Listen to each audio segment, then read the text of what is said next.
Good evening and welcome to this edition of Sisters Strengthening Sisters Talk Show. I'm your host, Lady D, along with my co-host, the beautiful Dr. Lois L. And every now and then we dig into different communities and find some young person that's doing some wonderful and amazing things. So you're going to hear from her in just a little bit. But before that, don't forget you can get a copy of my book called The Jailhouse Cry. This is just a snippet, and this will tell you what the book is all about. All you have to do is go online at ladydwithpraise@yahoo.com. Go on my Facebook page. I must have about 6 or 7 of them, and you can find out how to get your copy sent right to your house. That's right, Book Patch will send it right to your house. So we've had a wonderful week. How are you, Dr. Lois? I'm doing good. That's good. I know the last time we talked, they had that wonderful, awesome, amazing breakfast at your church, the prayer breakfast. And I tell you, I had such a wonderful, wonderful time there, as I always do. I'm excited. I'm really excited because we are doing so many different things, and we'll be telling you about that in just a little bit. But right now, without further ado, we have a young lady all the way from Jersey City, New Jersey. I used to live in Jersey City, New Jersey, and she has a wonderful testimony. Also, she works with the youth. So without further ado, let's give it up for our awesome, amazing guest, Tasha Hemingway.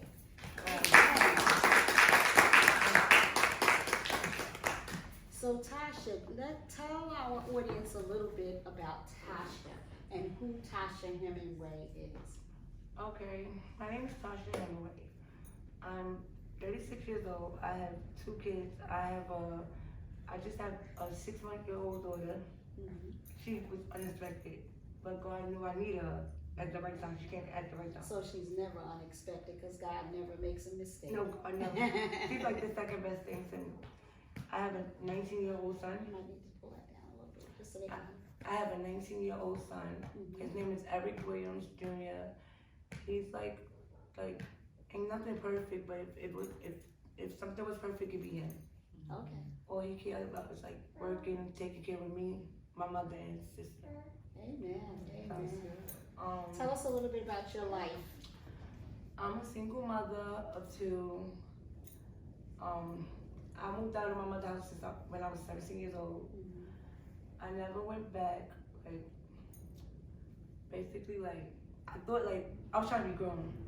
Because, you know, we all do that. Yeah, you know, we all do everything that we think we're bigger and bad enough to do. But, like, when I left, I felt like I wasn't, like, loved. So, basically, I was, like, out here, and I was, like, clueless to being out here. So, I think I know, but I didn't know nothing. So, I was, like, I threw myself to the wolves, basically. Right. So, it was, like, I'm gonna be really honest. So, like, I started with, like, I didn't love myself, so I started, like, basically, like using my body. Mm-hmm. Like, if a guy wanted to mess with me or something, to be loved, I felt like I had to use my body for it. Right. You understand what I'm saying? Right. Yes. So, And you know what? I can relate to that because and I'm not saying you did. If you grow up in a household where you don't feel love or you don't need the so love, I was looking for love. right, that you need, that we all need when we're growing up, then what happens is you kind of look for it in the wrong In the place, wrong or place, you're yes. an easy target Yes. because you did not So get I that think I'm love smart, that you but needed. I'm not, I'm very smart, I just was foolish. Right. So these guys don't love me, but they just use me. Mm-hmm. And then, I was looking for family, so I'm looking for friends to be family. And it's not, these are not friends, like, Right. they enemies, like. Temporary friends. Yeah, Because the enemy knows how to bring people in your life to upset your life. Because remember, he comes to steal, kill, and to rob from you the glory that God wants to use in you. That's what he was doing. Now, like, the money, like, I never had an issue with money. Like, in my city, I was like a celebrity. Like the fame and the money, like I was just like a celebrity in Jersey City. Okay. The wrong way. I like most people would have liked it, but I hated it. people's around me because, you know, I'm like a really nice person. I'm so genuine. I feel like God took a piece of his heart and gave it to me. So that's my blessing and my curse. So it's like, I'm the sweetest person in the world. So, you know, if you throw yourself out there like that, Yes. you know, they smell it. Right. So right. they Take your kindness for weakness. Yeah, but I'm not a person that you could use because God bless those who bless others. Yes. So if I bless you from my heart, so if I bless you with $500, God bless those who bless others. So maybe in 2 hours I'm gonna get a call, and I just got $1,500 out. So you didn't use me because God bless those who bless others. Right. So everything that I do is come from my heart. Now that's the good side of me. Like I don't feel like this was like, this is not me, but like I don't know how to say it. Like when I was dealing with girls, I was like basically like, I know how to get in, like God gave me a gift. So I was using it the wrong way, like making them do things, knowing that I could get in their head, I'm making them do things that I shouldn't make them do. Okay. And the only thing that I basically saw was money. Like I didn't really care about nothing, or because I wasn't happy with myself. So if I'm not happy with myself, Right. I want to destroy everybody. Because hurt people. Hurt people. Yes. So basically like that. So I didn't care about nothing else but $1 sign when it came to them. So not knowing like that I have a gift, doing it the wrong way, it's kind of hurting me, but not really. Right. So like with that, it came with people came around me, betrayal. I got set up to get robbed. So you really didn't have those honest friends around you. Nobody You was just had honest. those fake people around you trying to be your friends. Nobody. Act like they're your friends, but they're not. Yeah, nobody. So I'm like smart, but not using my brain. Right. So I'm walking in a danger zone, not knowing. So basically, I'm so nervous. Well, what Satan does, he knows your vulnerabilities. He knows each one about. He knows your weaknesses. He knows your vulnerability, and that's what he preys on. Yeah. And he knows what you like. Right. But And that's what he brings. I just wanted love, like Right, I know, and he knows that. That's what I said. Your vulnerability. He knew that, and so that's what he brings. You know, the Bible says he walks around like a roaring lion, and that's what he does.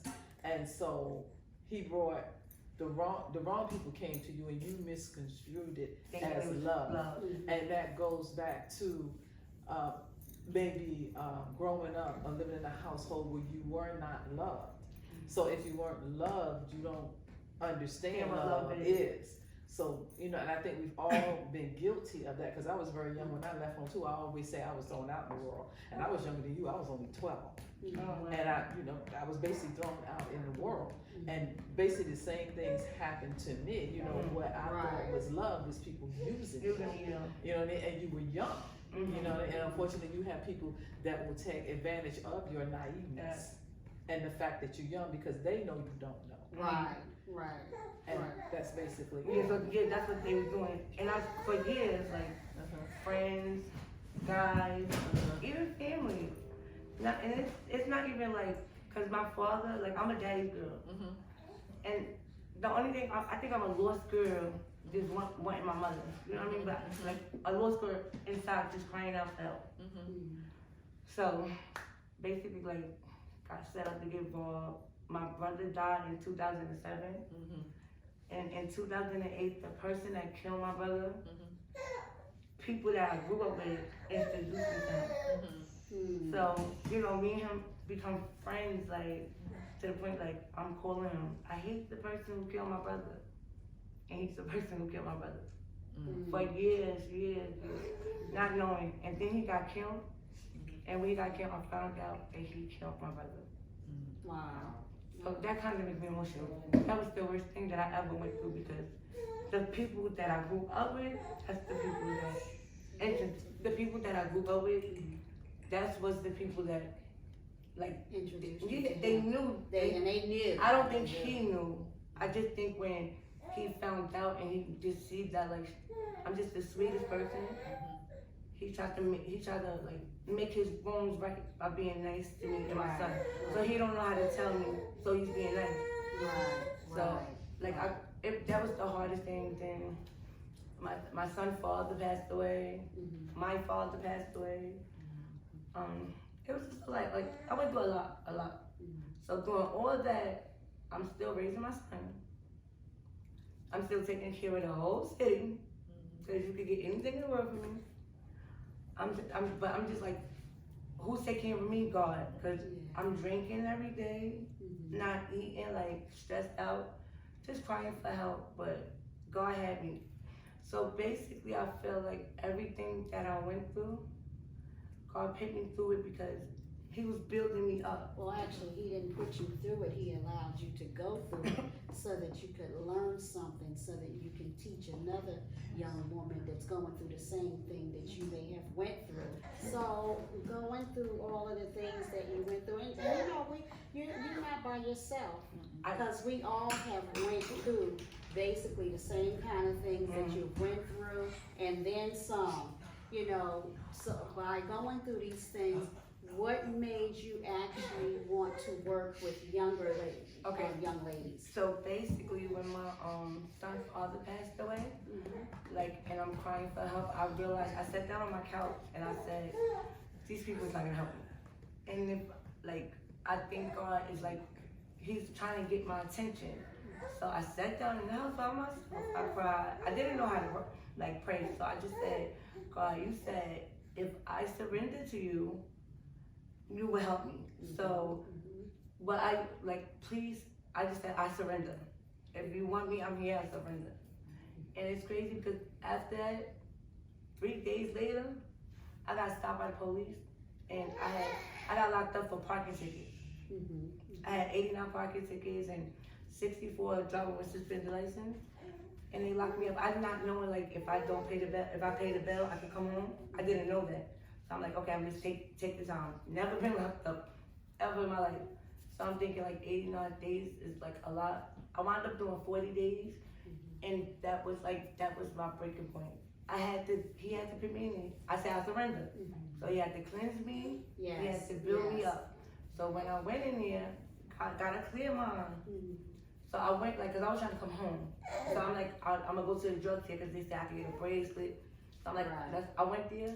They got groups. The girls is helping me.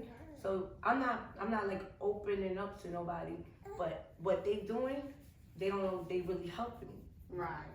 So I wasn't speaking to my daddy or my mother. And when I call home, I'm just you know what, guys? I'm done. I'm sorry, I apologize. When I come home, it's gonna be better. So I didn't stay for 89 days. I stayed for 40 days. And when I came home, I always make a joke because I said, you know that story where they said Noah he was in the boat for 40 days. So I'm I was chosen 40 days to 40 days, and then I came home. And that was a part of my change. When I came home, I was just a different person. Do you know that God has a purpose for your life? Absolutely. I didn't know then. It was always why me? But now I say why me. And guess what? All of us, everybody that's in this room have said, why me? Yeah. Why am I going through this? Why do I have to go through this? I went through so much, and it felt like I was really fighting this by myself. And everybody go through stuff, I'm running to them. And you guys see it and nobody coming. Because we all have been to that point where we say, we're helping everybody else, but who's helping us? And the person helping this one and that one and that one. But Lord, now I need help. Now I can't find one person that'll help me. But and we go through that. I didn't understand what he was saying. He said, I got you. That God is the reason why I'm sitting here right now. I know that's he was right. saying, I got you. Going to a blessing to your purpose, because like they said, we're all created for a purpose. You're not here just. I didn't know my purpose. Yeah, that's what I mean. We're all created for a purpose. You're not here just to be here. Like I said, I'm a mistake. God doesn't make a mistake. Right. Okay, so on your way through your purpose, God carries you through what I call a purification process. And when you think about something that's being purified, you're going to go through the fire. Right. And you go through that fire to get them impurities out. You wouldn't be able to do your ministry that you're doing if I didn't go through if you didn't go through those things. I had to go through everything. And you don't understand that when you're going through, but that's why God takes you through those things. And we've all said, why me? Like I said, I was so young. God, I'm a good girl. What's going on? I don't have no idea. It was one thing after another. But once I got through it, and as I grew and I got older, then I understood why I went through those things. But you know what? If I had to live my life all over again, I would go through everything I went through. Nothing different. Because you know what? I realized like my purpose in life is to help young girls. Right. I love it. Like it's in my soul. Like I want to help these girls. These girls is out here, and people look at them and think they like bad people, and they just screaming for help. Yes. Like in a soft way. Yes. Like they've been touched before. They don't have nobody to talk to, and like I'm the person like they just want to be around They me. feel comfortable. Yeah, and I just want to get them and grab them. Yeah. So like once I realized that, and my mother just pushing me, I sat in a room and I told God like, okay, I'm gonna do it. So girls calling me. I got my daughter. Girls calling me 2, 3 o'clock in the morning. I'm getting out my bed, going to get them. Now, when I had my daughter, I like after 2 months after I dealt with postpartum depression. Yeah. That was the scary thing because I didn't know what it was, and my mother not understanding because she's just like, you're strong. God got it. Like I'm like, Mom, you worry about these girls, worry about me. But it's just that, like. It was like helping them girls was helping me. So every time they come around, it's helping me. I quit everything. Mom, leave me alone. I don't want to do it. And I'm like, in my heart, in my soul, I'm like, I can't. So I just like, God, please guide me the right way. Sat down, got a whole program together. God, please send a people that like can help me. He sent. I already got my mother. He said my mentor. She's amazing.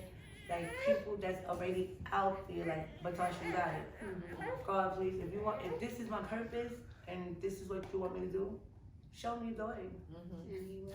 My aunt, she did my paperwork, and it didn't really take that long. It only took me a month to get my paperwork, and then like when I got my paperwork, I got it like yesterday, right, Mom? Yes. And when I got it, this girl called me. She had 5 kids. And said that she was hungry. She wanted to see if I had food in my refrigerator. So I come to the house, took her food shopping, and as I'm taking her food shopping, you called me and told me about this. So I just started crying like God He knew. Because that's how God moved. Let me tell you, I want you to be encouraged. Ministry is not an easy job. Dealing with young women is not an easy job. It is a full-time job. And I'm willing to You're going to start out with, let's just say you start out with 20 people. So you may end up with just 2. If I can help them too. But if God gave it to you, That's then you go forth and go do it. Yeah, if I can help one person. Because I started with Sister Strengthening Sisters Ministry 14 years ago. And when I started, I had maybe about 25, 30 people, you know. Went down to maybe 20, went down to 10, went down to 5, went down to maybe 2, came back up to 5, you know, and then it came back up. You're not gonna always have the people that you started with that end with, you know, that ends with your ministry. Sometimes you're gonna have to do stuff by yourself, all by yourself. That's what I'm doing now. Until God sees that this is really what you want to do, and that you're going to do, you know, what you said you're gonna do. I'm not giving up. Like I'm not giving up. Longest. So what I want to do is like, if I could help all the young women. If I had $1 million and I could pick them in the house, I promise you that's what I'm gonna do. I can't. And that's how we feel, because we have a sisters ministry, but God will send those right ones that need the help the most, you know, and they'll come to you. They actually come in now. So once you call, it's just like my mother told me, Tasha, you don't even understand. Once you get this, it's gonna be so big. And like, you know, pastors and preachers, they call me, pray like, because I'm thinking it's gonna be so small. And they're like, you don't understand. It's bigger than you can see it. Bigger than. And you've got to think bigger than you can see. See, with Sister Strengthening Sisters, when I first started, I see it being nationwide. I see it one day being at the Atlanta Convention Center or the Atlantic City Convention Center, because it's just that many women that's going to be coming from everywhere, all over, you know, and we've got the chance to travel to Atlanta and have the conference in Atlanta. So we're bringing it back here this year, but you know, we've got to travel and have it in different places and stuff. So like, I want to say like, I didn't want to put an age limit on it, but I don't want to put too much on it, because you know, me, I'll go. I will go if I could help. And you have to find someone, at least one or two sisters that believe in what you're doing. Okay, so that'll be there. so I pray. I pray to God. Like Virginia, you know. I got one. I pray to God again. Please send me somebody. My friend, his name is Wu. He was like, I'm gonna introduce you to my sister. His sister is amazing. She had a nonprofit like for 12 years. But the most important thing, she like believe in God like you guys. Like she is just like screaming on the phone, praying. She just matched my energy. Mm-hmm. So she was gonna come here, but she had a family emergency. So that I got her. It was 3 girls. Like you said, it's gonna go down and go down. I don't need nobody to help me. I need God to guide me. Mm-hmm. You understand what I'm saying? I don't know if that makes sense. Like. God is gonna send the people that's supposed to be here. Right. I know my purpose. He's gonna send the people like my mother, you guys, like the people that gonna guide me the right way. Mm-hmm. So, as long as I can help these girls, I talk about these girls all day. Right. I'll be able to talk about them right. because they just so lost, and I was there, but not like that. Mm-hmm. So I was the lost girl looking for love, just crying out. So maybe I can read like understand where they're coming from. I wasn't living their lifestyle, but they living their lifestyle because they have nothing. Right. And they out here and they don't want to be out here. But everybody just looking at them, they grown. And they not grown, you just sit there and talk to them and you just don't understand they're looking for love. Right. So, you know, I'm here to give them love, guide them, teach them, not just to give them love, but put them in school and like all types of stuff. Show them that your body, protect your energy. Like you don't have to give it to these guys. That's right. Everything that I went through is for this. I can't talk about anything that I didn't go through. The only thing I could do is give you an ear. But anything that I went through, I could talk to you about. Right. And I went through a lot, so I could teach these girls to like, you don't have to make the same mistake I made. So that's what it is. And that's the whole idea of your purpose. Yeah. To teach them not to make the same mistakes that you So made. God just, I guess I was his foot soldier. It was hard. It was up. Yes. I made it was hard. It was hard for all of us. Believe me. Yeah, it was hard. You know, because I remember at one point saying, I don't know why God put me in a ministry where it's all women. They're so catty, you know, they backbite, you know, all they do is talk about you. Why am I in this ministry? Why am I always buying these women's stuff? Why am I always out here doing this? Why? You know, so I understand those whys, you know, and we all understand those whys because we've all been in that position to understand those whys. But God placed the ministry in your heart to work with these young women, you know, because He sees something in you that you don't even see in yourself. I see it now. It took a long time. Once I had my daughter, I'm in a room and I'm have to build she's 6 months. I was crying because I was building myself up. I lost myself, I felt ugly. So I'm here crying, but I'm building myself up because even though I want to work with them, I feel I can't work with nothing if I can't work with myself. Right. So I'm in here building myself up, getting ready. Fight. That was the hardest fight I had to fight. Me versus me. Everything was easy to that fight, me versus me. But I will go through all that again if it takes like to help these girls. That's all. And that's wonderful. That's a wonderful thing. So what we want to know now is if there's some young girls that's out there that want to talk to you, how can they reach you? Okay, so I could give you both of my cell phones. They could call me anytime. I'm on call 24/7. Watch what you say. No, I'm on call 24/7, 7 days a week. This is what I'm doing. No, I'm only saying that to you because I remember my brother saying, No, I promise you. my brother say, you can call me at any I time. promise you. And I promise you that his phone rings almost 24 I hours promise a you. day, I'm 7 on days a call. week. That's I'm on call 24/7, 7 days a week. So she understand I got this is a full time. Yeah, I got my daughter in my hand, and I got the girls. That's all I want to do. As long as I have my daughter with me, and the girls, I'm on call 24/7, 7 days a week. So give them your phone number, how they can reach Okay, you. so my phone number is 551-998-0614. Again, 551-998-0614. And my other number is 201-892-0633. Again, 201-892-0633. I'm on call 24/7, 7 days a week. You need to talk, you need like guidance, y'all can call me anytime. I'm here for y'all. And there you heard it right today. From none other than a young lady who has went through some struggles but is willing to do the work of God by helping other younger young ladies that are out there. Her name is Tasha Hemingway. It is a pleasure to have you I was come nervous here at first, today. now I'm better. Yes, she was so very nervous, but I told you we will make you feel very comfortable here Oh, yeah. at Sister Strengthening Sisters.